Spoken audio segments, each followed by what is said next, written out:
Imagina encontrar huellas que vienen desde el bosque y terminan en tu casa, pero que ninguna de ellas sean de regreso. Alguien habría llegado y al parecer nunca se fue.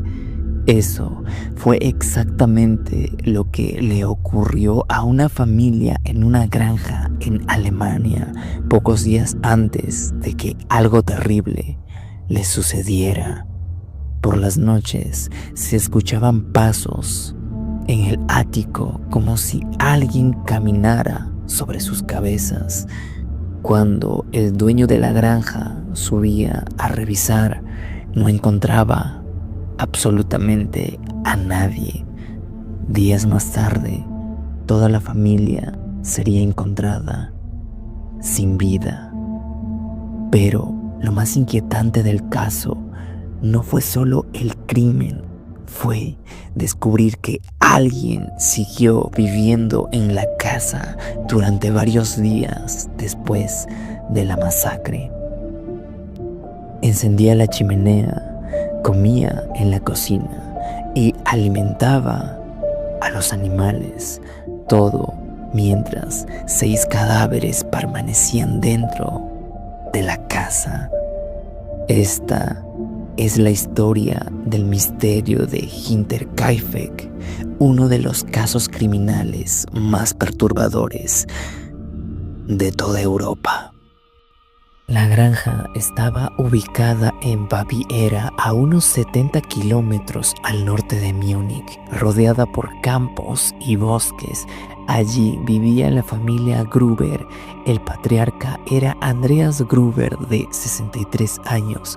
Junto a él vivía su esposa Cecilia y su hija viuda Victoria Gabriel. Los hijos de ella, una también llamada Cecilia, de apenas 7 años, y otro llamado Josef, de apenas 2, y una nueva sirvienta llamada María Baumgartner. Parecía una familia común como cualquier otra, pero detrás de la aparente tranquilidad de esta familia existía un secreto que llevaba años generando rumores en el pueblo. Años antes de los asesinatos, la familia había estado involucrada a un escándalo inquietante. El señor Andreas Gruber fue acusado de mantener relaciones incestuosas con su propia hija, Victoria. El caso llegó a los tribunales, puesto que en esa época, como en la actual, el incesto está penalizado en Alemania. En 1915, ambos fueron declarados culpables por una relación que había ocurrido entre 1907 y 1910. Andreas fue condenado a 1 año de prisión, mientras que Victoria recibió una condena de 1 mes. En un pequeño pueblo rural, algo así era prácticamente imposible de ocultar. El escándalo se convirtió en un tema del que todos hablaban, pero la historia no terminó ahí, ya que en 1919, cuando Victoria tuvo a su hijo Joseph, comenzaron nuevos rumores. Algunos vecinos creían que el verdadero padre del niño no era el esposo de Victoria, sino su propio padre, Andreas. Esto provocó tensiones con varias personas del pueblo, especialmente con un vecino llamado Lorenz, quien había tenido una relación amorosa con Victoria y en algún momento incluso reconoció al niño como suyo. Ese conflicto sería importante muchos años después. Semanas antes de la masacre comenzaron a ocurrir cosas extrañas en la granja. La anterior sirvienta abandonó el trabajo porque decía escuchar pasos y ruidos en el ático durante la noche. Semanas después, Andreas encontró un periódico de Múnich en la casa que nadie había comprado, descubriendo también huellas en la nieve que venían desde el bosque hasta la granja, pero no salían de ella. También desaparecieron las llaves de la casa y las cosas cambiaban de lugar.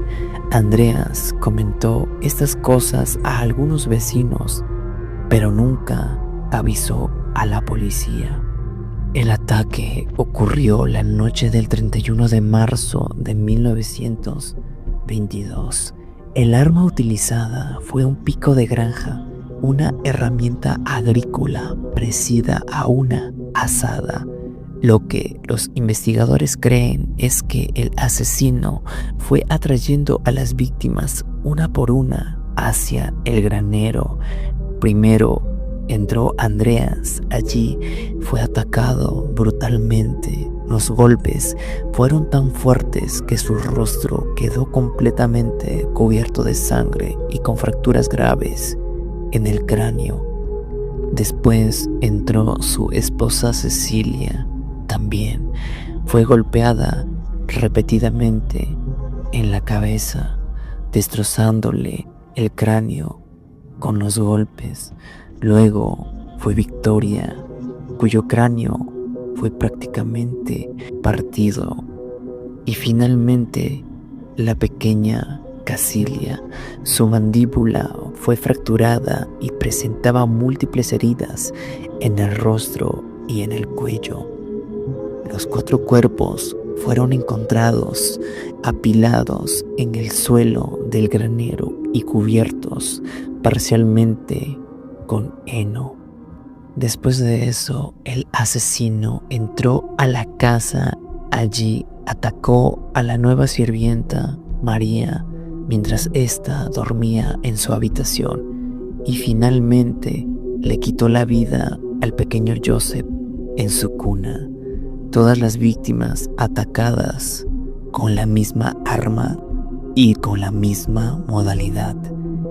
El detalle forense más perturbador: cuando se realizaron las autopsias, los investigadores descubrieron algo aún más inquietante. La niña Cecilia, de 7 años, no murió inmediatamente. Encontraron mechones de su cabello arrancados. Algunos estaban entre sus propios dedos.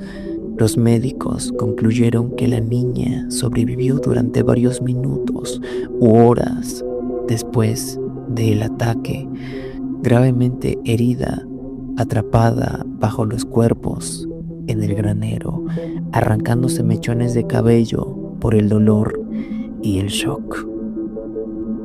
El crimen ocurrió la noche del 31 de marzo, pero los cuerpos no fueron descubiertos hasta 4 días después. Durante ese periodo ocurrió algo escalofriante. Los animales de la granja seguían siendo alimentados. La chimenea estaba encendida y alguien había comido en la cocina. Los investigadores llegaron a la conclusión: el asesino había permanecido viviendo en la granja durante varios días después de cometer aquellos atroces asesinatos. El 4 de abril, varios vecinos fueron a la granja porque la familia no había aparecido en la iglesia y la niña llevaba días sin ir a la escuela. Cuando entraron al granero, encontraron 4 cuerpos apilados bajo el heno. Poco después descubrieron los otros 2 dentro de la casa. El crimen era tan brutal que muchos de los presentes quedaron profundamente impactados. Los curiosos caminaron por toda la casa, movieron objetos y hasta pudieron haber tocado los cuerpos. Esto, junto a la primitiva ciencia forense de la época, dificultaron resolver el caso. Más de 100 años después, nadie ha sido condenado por el caso, pero acá ocurre un detalle inusual. Después de revisar los cuerpos en la granja, los médicos forenses solicitaron realizar estudios más exhaustivos, por lo que hicieron algo impactante. Separaron los cráneos de los cuerpos y los enviaron a la ciudad de Múnich para un análisis más detallado. Más de 100 años aún no se encuentra al responsable del crimen, por lo cual surgieron varias teorías. De entre las más populares de lo que pudo haber pasado están: uno de los principales sospechosos fue el vecino Lorenz. Este había tenido una relación amorosa con Victoria y durante años existieron disputas sobre la paternidad del niño Joseph. Su comportamiento después de encontrar los cuerpos también generó sospechas, pues después de hallar los cadáveres en el granero junto a otros vecinos, él entró solo a la casa a pesar de que el asesino podría haber estado aún por ahí.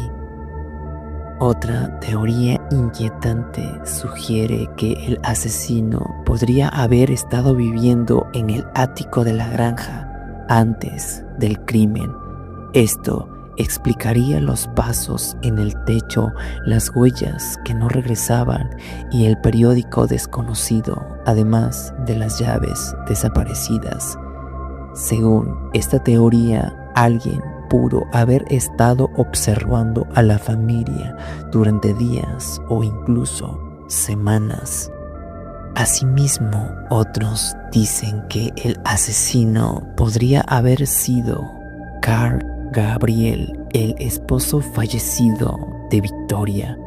Carl supuestamente murió en la Primera Guerra Mundial en 1914, pero algunos vecinos afirmaron cosas extrañas. Nadie vio su cadáver. Algunos soldados dijeron que podía haber sobrevivido. En el pueblo habían rumores de que había regresado secretamente. La teoría dice que descubrió el incesto entre Victoria y su padre Andreas, o descubrió que Joseph no era su hijo y asesinó a toda la familia por venganza. No existe evidencia sólida, pero es una de las que siguen circulando incluso a día de hoy. Otra teoría conecta el crimen con el escándalo familiar. Se sabe que Andreas Gruber fue condenado por incesto con su hija Victoria. Ambos incluso fueron llevados a tribunales años antes del crimen. Esto generó muchos conflictos en el pueblo. Algunos creen que alguien del pueblo quería castigar a la familia o alguien cercano estaba obsesionado con Victoria. El ambiente social alrededor de la familia era sumamente tenso. Con los años se interrogaron a más de 100 personas, pero no llegaron a nada a pesar de las investigaciones y de más de un siglo de teorías. El caso de Hinterkaifeck nunca encontró un culpable. Los cráneos nunca se llegaron a estudiar, pues durante el caos y los bombardeos de la Segunda Guerra Mundial, los cráneos desaparecieron. Nadie sabe exactamente dónde terminaron ni qué ocurrió con ellos. Simplemente se perdieron para siempre. Cuando finalmente enterraron a las víctimas en el cementerio, ocurrió algo que muy pocos sabían. Los cuerpos fueron sepultados sin sus cabezas. Y así siguen hasta día de hoy. 6 personas asesinadas brutalmente en una granja aislada. Un asesino que probablemente vivió en la casa durante días. Pistas que desaparecieron con el tiempo y cráneos que se perdieron en una guerra. Más de 100 años después, el misterio de Hinterkaifeck sigue abierto. Y la pregunta sigue siendo la misma. ¿Quién entró a esa granja y nunca fue descubierto? Si el video o mi narración te gustaron, te invito a que conozcas esta otra historia, igual de real e impactante.